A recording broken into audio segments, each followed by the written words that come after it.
साजलन कवन पापा बेटा के बारात हो। अरे बेटा के बारात हो। अरे धरती आकाश बादल डगमग कांपे हो।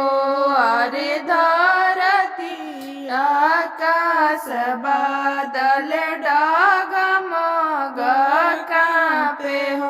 जब बरियातिया बगीचा बीचे गईले हो। बगीचा बीचे गईले हो। अरे बाग में के सुगना तो उड़ले आकाश हो।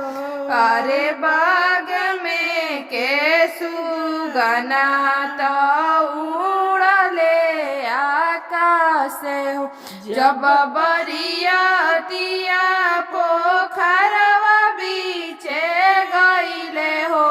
पोखरवा बीचे गईले हो।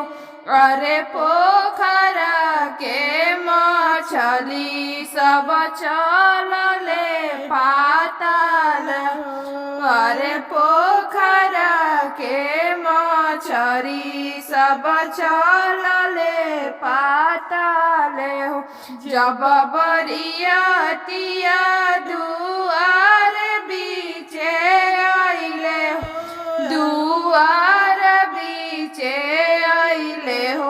अरे पापा हो अपन पापा हो न ले जा बाबा हो। अरे पापा हो कौन पापा हो न ले जा बाबा हो। किया समधि लूटब रौरा गैया रे बछरुआ हो। किया रौरा लूटब समधि घरवा दुआर। अरे किया रौरा लूटब समधि घरवा दुआर। नहीं हम लूटब समधि गैया रे बछरुआ जी। अरे नहीं हम लूटब समधि घरवा दुआर जी। अरे नहीं हम लूटब समधि घरवा दुआर। मड़वा में लूटब समधि अपन समाधिनिया जी। अरे कोहबर में लूटब समधि अपन लक्ष्मीनिया जी।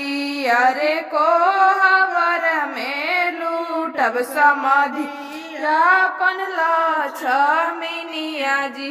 साजेलन कवन चाचा बेटा के बारात। अरे धरती आकाश बादल डग